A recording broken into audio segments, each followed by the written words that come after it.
Good morning. Welcome to Google I/O. For someone like me who grew up without a phone, I can distinctly remember how gaining access to technology can make a difference in your lives. That's why we've been so focused on bringing digital skills to communities around the world. We have trained over 25 million people, and we expect that number to rise over 60 million in the next 5 years. Healthcare is one of the most important fields AI is going to transform. We announced our work on diabetic retinopathy, and we use deep learning to help doctors diagnose it. We can predict the 5-year risk of you having an adverse cardiovascular event, heart attack or strokes.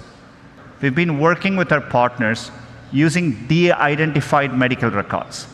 It turns out if you go and analyze over 100,000 data points per patient, more than any single doctor could analyze, we can actually quantitatively predict the chance of readmission 24 to 48 hours earlier than traditional methods. It gives doctors more time to act.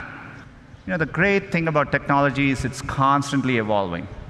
In fact, we can even apply machine learning to a 200-year-old technology, Morse code, and make an impact in someone's quality of life. We are bringing another feature to Gmail, Smart Compose. We use machine learning to start suggesting phrases for you as you type. All you need to do is to hit tab and keep auto-completing. Another product is Google Photos. So we are bringing a new feature. If you took a picture of a document which you want to save for later, we can recognize, convert the document to PDF, and make it much easier for you to use later. Or if you happen to have a very special memory, something in black and white, we can recreate that moment in color and make that moment even more real and special.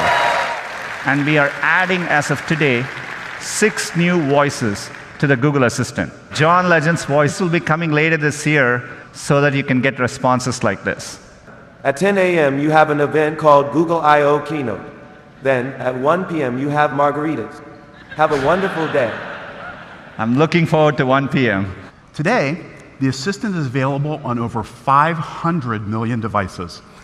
Now, by the end of this year, the Assistant will support 30 languages and be available in 80 countries. It's not a simple area, but one step that we've been working on is something we call Pretty Please. Some of the parents on the team have been testing it out with their families. Take a look. Hey Google, talk to Voicetron. Daddy, you forgot to say please. Okay, Google, please tell me a story. Thanks for saying please. Play, freeze, dance, please. What a nice way to ask me. Tell me a story, please. Thanks for asking so nicely. Once upon a time, there was a wacky walrus. Please help me with my homework. Please. Please. You're very polite.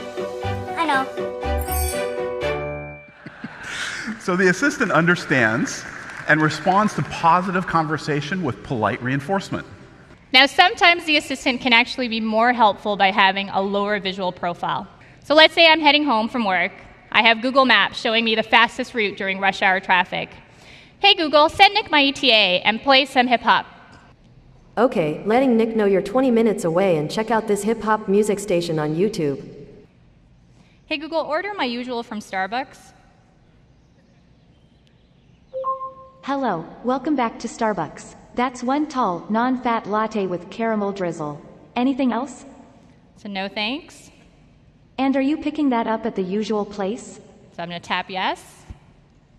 Okay, your order's in. See you soon. But to be a great conversation partner, the Assistant needs to deeply understand the social dynamics of conversation. For example, let's be honest, it gets a little annoying to say, "Hey Google," every time I want to get my assistant's attention. This grandma, who you might have seen on YouTube, was definitely feeling that way. Cuckoo! Hi, Cuckoo! Cuckoo! Hello, Cuckoo! Hey, Cuckoo! Okay, Cuckoo! You want to know what is the weather? Tomorrow. In Flagler Beach tomorrow, there will be showers with a high of 65 and a low of 56. With this. Well, the assistant eventually worked for her, but it shouldn't be so hard. Now you won't have to say, "Hey Google," every time. Check this out. Hey Google, did the Warriors win? Yes, the Warriors won 118-92 last Sunday against the Pelicans. Nice. When's their next game? The Warriors' next game is today at 7:30 p.m., where they will be playing the Pelicans. Great. It's going to be fun to watch tonight. Hey, remind me to find my Kevin Durant jersey when I get home. Sure, I'll remind you when you get home. Now notice that I was able to have a natural back and forth conversation with my assistant without having to repeat "Hey Google" for every follow-up request. Let's say you want to ask Google to make you a haircut appointment. So what you're going to hear is the Google Assistant actually calling a real salon to schedule the appointment for you. So how can I help you? Hi, I'm calling to book a women's haircut for a client. I'm looking for something on May 3rd. Sure, give me 1 second. That was a real call you just heard. The amazing thing is the assistant can actually understand the nuances of conversation. We've been working on this technology for many years. It's called Google Duplex. It brings together all our investments over the years in natural language understanding, deep learning, text-to-speech. I'm really excited to announce the new Google News. With the new Google News, we set out to help you do 3 things. First, keep up with the news you care about. Second, understand the full story. And finally, enjoy and support the sources you love. Our AI constantly reads the fire hose of the web for you, the millions of articles, videos, podcasts, and comments being published every minute and assembles the key things you need to know. We're also excited to introduce a new visual format we call newscasts. You are not going to see these in any other news app. Newscasts give me an easy way to get the basics and decide where I want to dive in more deeply. Full coverage is an invitation to learn more. It gives a complete picture of a story in terms of how it's being reported from a variety of sources and in a variety of formats. This is by far the most powerful feature of the app. And here in the newsstand section, it's easy to find and follow the sources I already love and browse and discover new ones. And if there's a publication I want to subscribe to, we make it dead simple. Because you're signed in with your Google account, you're set. We're rolling out on Android, iOS, and the web in 127 countries starting today. Growth of Android over the last 10 years has helped fuel the shift in computing from desktop to mobile. And as Sundar mentioned, AI is going to profoundly change industries. And this brings me to the new version of Android we're working on, Android P. Adaptive Battery uses on-device machine learning to figure out which apps you'll use in the next few hours and which you won't use until later, if at all, today. With Android P, we're going beyond simply predicting the next app to launch to predicting the next action you want to take. We call this feature App Actions. What's happening here is that the actions are being predicted based on my usage patterns. The phone is adapting to me and trying to help me get to my next task more quickly. It's also important to us that the technology fades to the back. One of our key goals over the last few years has been to evolve Android's UI to be simpler and more approachable, both for the current set of users and the next billion Android users. With Android P, we put a special emphasis on simplicity by addressing many pain points where we thought, and you told us, the experience was more complicated than it ought to be. And you'll find these improvements on any device that adopts Google's version of the Android UI, such as Google Pixel and Android One devices. And the first striking thing you'll notice is the single clean home button. So when I swipe up, I'm immediately brought to the overview where I can resume apps I've recently used. I also get 5 predicted apps at the bottom of the screen to save me time. Now, if I continue to swipe up, or I swipe up a second time, I get to all apps. And if you prefer, you can also use the quick scrub gesture by sliding the home button sideways to scroll through your recent set of apps, like so. Slices are a new API for developers to define interactive snippets of their app UI that can be surfaced in different places in the OS. With MLKit, You get on-device APIs to text recognition, face detection, image labeling, and a lot more. And MLKit also supports the ability to tap into Google's cloud-based ML technologies. Our team has heard so many stories from people who are trying to find the right balance with technology. One of the first things we focused on was helping you understand your habits. Android P will show you a dashboard of how you're spending time on your device. As you saw earlier, you can see how much time you spent in apps, how many times you've unlocked your device today, and how many notifications you've received. Android P lets you set time limits on apps and will nudge you when you're close to your limit that it's time to do something else. If you turn your phone over on the table, it automatically enters Do Not Disturb, so you can focus on being present. No pings, vibrations, or other distractions.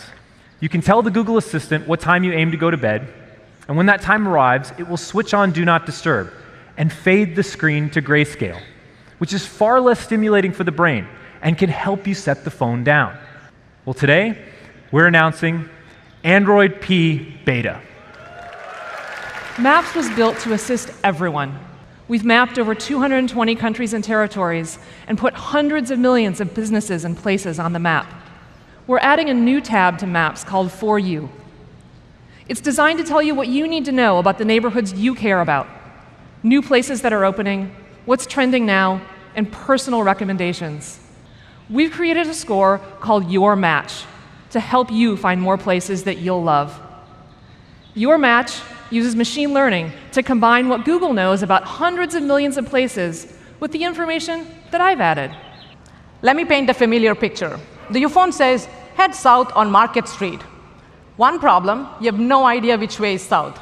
So you look down at the phone, you're looking at that blue dot on the map, and you're starting to walk to see if it's moving in the same direction.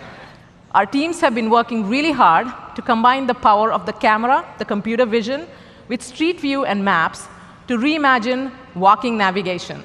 So here's how it could look like in Google Maps. Notice that you also see the map, so that way you stay oriented. You can start to see nearby places, so you see what's around you. Now, with smart text selection, you can now connect the words you see with the answers and actions you need. So you can do things like copy and paste from the real world directly into your phone. You're at your friend's place, you check out this trendy-looking lamp, and you want to know things that match that style. And now Lens can help you. You open the camera, and you start to see Lens surface proactively all the information instantly.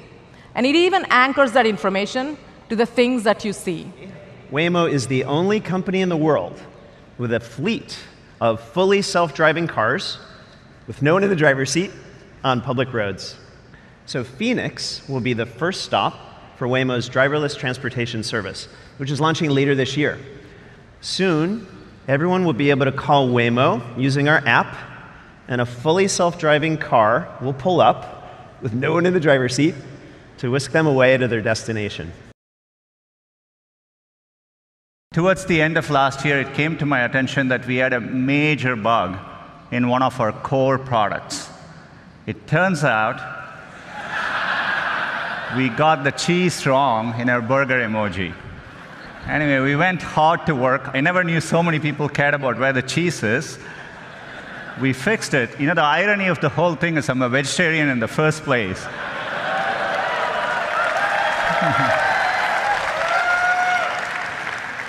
So we fixed it, but hopefully we got the cheese right. But as we were working on this, this came to my attention. I don't even want to tell you the explanation the team gave me as to why the foam is floating above the beer. But we restored the natural laws of physics.